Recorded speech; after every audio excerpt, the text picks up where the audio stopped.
ముందుకు వెళ్ళిపోతుంటే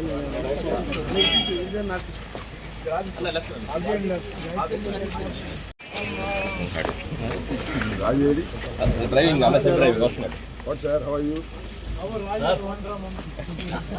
టైగర్ అది మొత్తం వచ్చాడు. ఇదేమి మా అవినాష్ సార్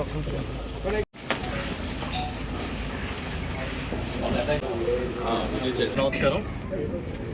ఈరోజు గౌరవ మాజీ మంత్రివర్యులు సీనియర్ నాయకులు అంబటి రాంబాబు గారిని అందరం కూడా సంఘీభావంగా కలవడానికి వచ్చాం. ఆయన జైలు నుంచి విడుదలై వచ్చిన తర్వాత కలవాలని అనుకుంటూ ఉన్నాం, కానీ అనివార్య కారణంగా ఆలస్యం చూస్తూ ఉన్నాం. ఈరోజు ఈ రాష్ట్రంలో పరిపాలన ఏ విధంగా జరుగుతుంది, ఏ స్థాయికి రాజ్యాంగం అమలు చేస్తూ ఉన్నారనేది అంబటి రాంబాబు గారి అరెస్టు, ఆ పరిణామాలతో ఈ రాష్ట్రం మొత్తానికి కళ్ళకు కట్టినట్టు చూపించారు. వీళ్ళ స్వయంగా ఒక రాజ్యాంగాన్ని రాసుకుని దానికి రెడ్ బుక్ రాజ్యాంగం పేరు పెట్టుకుని ఇష్టానుసారంగా, చాలా చిత్రం ఏంటంటే ఎవరినైతే బాధించారో, దుర్భాషలాడారో, ఎవరి ఇంటి మీద దాడి చేసి ఎవరు ఆఫీస్ తగలబెట్టి చేశారో వాళ్ళనేమో సెంట్రల్ జైలు పంపించారు రాంబాబు గారిని. దాడులు చేసిన వాళ్ళకి, బూతులు తిట్టిన వాళ్ళని ప్రొటెక్ట్ చేసి స్టేషన్ బెయిల్ ఇచ్చి ఇంటికి పంపించారు. ఈ ఒక్క సంఘటన ఈ రాష్ట్రంలో శాంతి భద్రతలను ఎలా నడుపుతున్నారు, తెలుగుదేశం పార్టీ వారి అనుబంధ పార్టీలు ఏ విధంగా పరిపాలన చేస్తున్నాయనడానికి పెద్ద ఉదాహరణ. కానీ వాళ్ళు అనుకున్నట్టుగా ఇలాంటి సంఘటనలు వైఎస్ఆర్ పార్టీ నాయకుల్ని, కార్యకర్తల్ని, శ్రేణుల్ని ఏమీ భయపెట్టలేవు, బెదిరించలేవు.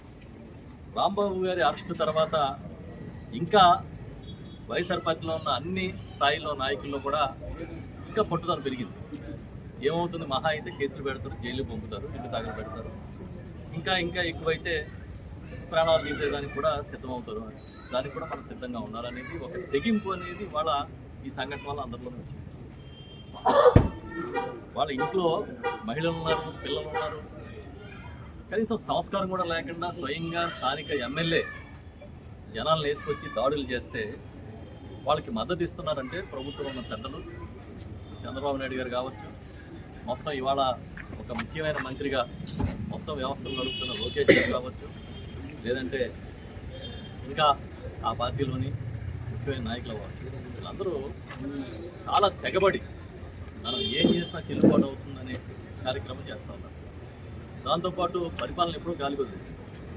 నిన్న మొన్న చూసాం, లోకేష్ గారు ఒక ఇంటర్వ్యూలో చెప్తున్నాడు, రెడ్ బుక్లో జగన్ గారి పేరు ఉంటుందా అని యాంకర్ అడిగితే కొద్ది రోజుల్లోనే తెలుస్తుంది కదా మీకు, మీ బుక్కుల్లో పేర్లు రాసుకుంటే భయపడిపోయే బ్యాచ్ ఇక్కడ ఎవరు లేడనేది మళ్ళీ ఇంకోసారి చెప్పారు. జగన్ గారి పేరు బుక్కుల్లో రాసుకునే అంత స్థాయిలో మీరు అందరూ ఉన్నారని అనుకుంటే మీ భ్రమ. ఆయన ఇలాంటి వాటికి, తాటాకి చెప్పులకి, మీ బెదిరింపులకి భయపడే రకం కాదు. ఢిల్లీలో సోనియా గాంధీ మొత్తం ఈ దేశాన్నే ఫింగర్ టిప్స్ మీద పరిపాలన చేస్తున్న సమయంలోనే ఢీ కొట్టిన నాయకుడు.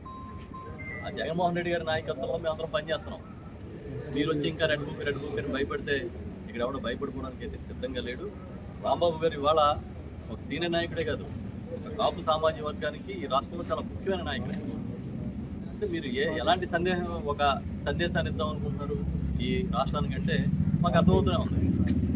2014-19 మధ్య ఇదే విధంగా మొదటి పద్మనాభం గారి మీద ఒక దుర్మార్గమైన దాడి చేశారు. ఇదే విధంగా వారి కుటుంబ సభ్యుల్ని కించపరుస్తూ వాళ్ళ కుటుంబ సభ్యుల్ని చాలా ఇబ్బందికి గురి చేయడం జరిగింది.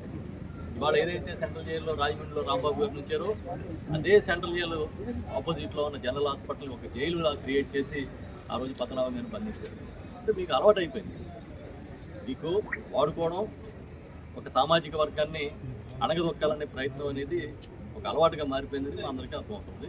తప్పకుండా ఈ పరిణామాలన్నీ ఎలా ఉండబోతాయి, మీరు చేసే వాటికి ఎవరన్నా భయపడతారో లేదో అనేది మీకే తెలుసు త్వరలో. మళ్ళీ చెప్తున్నాం, ఇలాంటి సంఘటనలు వైఎస్ఆర్ పార్టీని ఇంకా బలోపేతం చేస్తా కానీ తగ్గించాం. తర్వాత కొంతమందిని కెలక్కుండా ఉంటే మంచిది. అలా కెలక్కుండా ఉండాల్సిన కేటగిరీలో రాంబాబు గారు ఉంటారు. ఆయనేమి కేసులకు భయపడిపోవడమో మరోటో ఏమీ లెక్క చేసే రకం కాదు. ఆల్రెడీ రాంబాబు గారిని నన్ను ఒకే ఎఫ్ఐఆర్లో వేసి హెరిటేజ్ ఒక కేసు పెట్టి పరువు నష్టం దావా వేసి 7 ఏళ్ళు మమ్మల్ని తిప్పారు. ఇవాళ హెరిటేజ్ గురించి ఏం జరుగుతుందో చూస్తున్నాం. కాబట్టి కేసులకి ఎవరు భయపడిపోయే పరిస్థితి వైఎస్ఆర్ పార్టీలో లేదు. రాంబాబు గారు లాంటి సీనియర్ నాయకుడికి మేమందరం కూడా చాలా అండగా ఉన్నాము. Stay aware, stay bold. Like, subscribe and follow at Ammati Rambabu Official for truth and clarity in today's politics.